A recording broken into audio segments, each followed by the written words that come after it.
യേശുവേ സ്തോത്രം, യേശുവേ നന്ദി. എൻ്റെ പേര് അബിത. ഞാൻ കണ്ണൂരിൽ നിന്നാണ് വരുന്നത്, കണ്ണൂർ തലശ്ശേരി. ഞാനിവിടെ ഉടമ്പടി എടുക്കാൻ വരുന്നത്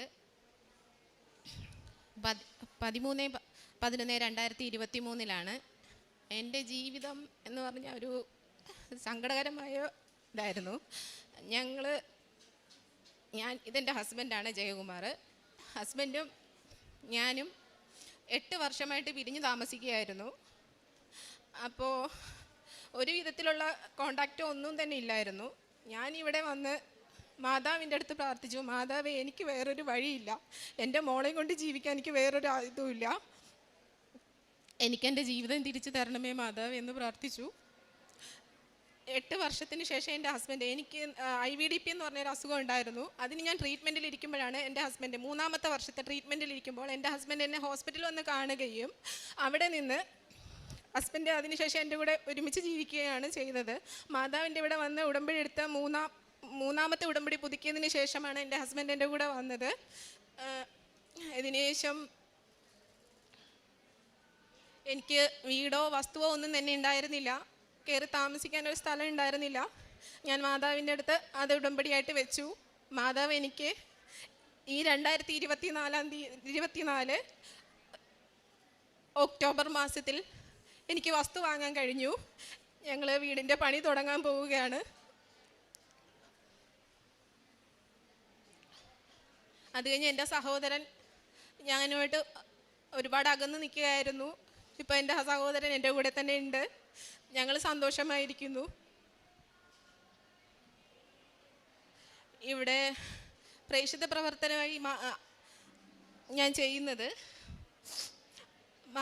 കൃപാസന മാതാവിൻ്റെ പത്രം എല്ലാവർക്കും വിതരണം ചെയ്യും. ഞാനൊരു ഹോസ്പിറ്റലാണ് വർക്ക് ചെയ്യുന്നത്. ഹോസ്പിറ്റലിൽ വരുന്ന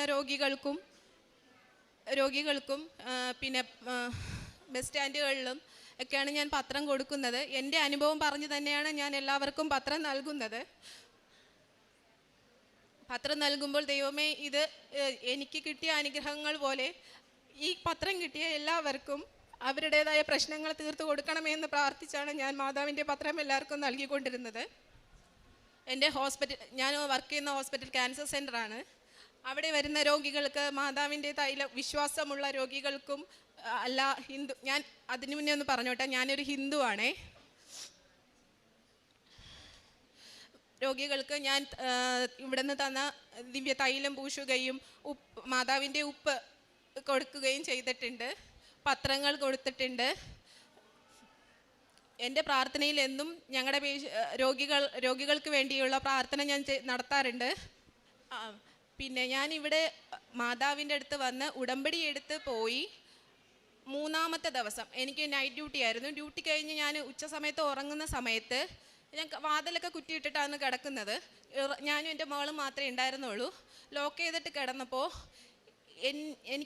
ഞാൻ മൊത്തം ഉറക്കത്തിലല്ല, വാതിൽ തുറന്നിട്ടില്ല. എൻ്റെ അമ്മ മാതാവ് എൻ്റെ അടുത്ത് വന്ന് എന്നെ നോക്കി ചിരിച്ചിട്ട്, ഞങ്ങൾ 2nd ഫ്ലോറിലാണ് താമസിക്കുന്നത്, മാതാവ് എന്നെ നോക്കി ചിരിച്ച് പടി ഇറങ്ങി പോകുന്നത് ഞാൻ കണ്ടു. പിന്നെ അത് കഴിഞ്ഞ് ഹസ്ബൻഡ് വന്നതിന് ശേഷം മാതാവിൻ്റെ സുഗന്ധാഭിഷേകം ഞങ്ങൾക്ക് ഉണ്ടായിട്ടുണ്ട്. പിന്നെ കാരുണ്യ പ്രവർത്തനങ്ങളായി ചെയ്യുന്നത് അനാഥാലയം. ഞങ്ങൾ തലശ്ശേരിയിലൊരു വൃദ്ധസദനമുണ്ട്. ആ വൃദ്ധസദനത്തിൽ അമ്മമാർക്ക് മാസത്തിൽ ഓരോ ചാക്ക അരി വാങ്ങിക്കൊടുത്തും ഫുഡ് കൊടുക്കുകയും പിന്നെ അവർക്ക് വസ്ത്രങ്ങൾ എൻ്റെ നാട്ടിൽ അനാഥാലയമുണ്ട്. അവിടുത്തെ അനാഥാലയത്തിലെ കുഞ്ഞുങ്ങൾക്ക് വസ്ത്രങ്ങളും അമ്മമാർക്ക് വസ്ത്രങ്ങളും ദാനം ചെയ്യാറുണ്ട്. പിന്നെ റോഡിൽ കൂടി പോകുമ്പോൾ ആരെങ്കിലും വിശന്നിരിക്കുകയാണ് എന്ന് എനിക്ക് തോന്നിയാൽ ഞങ്ങളുടെ കയ്യിലുള്ള പൈസ എടുത്ത് അവർക്ക് ആഹാരം വാങ്ങിക്കൊടുക്കാറുണ്ട്. പൊതിച്ചോറ് ഞങ്ങൾ ഉണ്ടാക്കി കൊടുക്കാറുണ്ട്. പിന്നെ പത്രം കൊടുക്കുമ്പോൾ അതിൽ കൂടെ മാതാവിൻ്റെ കാശുരൂപവും ബൈബിളും ഞാൻ വാങ്ങിക്കൊടുക്കാറുണ്ട്. പിന്നെ ഞാൻ വഴി ഒരു 5 ഫ്രണ്ട്സ് ഇവിടെ വന്ന് ഉടമ്പടി എടുത്തിട്ടുണ്ട്. അവരെ കാര്യങ്ങളും മാതാവ് സഹായിക്കുമെന്ന് ഞാൻ വിശ്വസിക്കുന്നു. എൻ്റെ മാതാവ്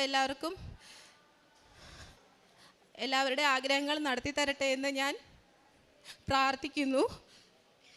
എൻ്റെ തിരുക്കുമാരനും അമ്മ മാതാവിനും 1000 നന്ദി.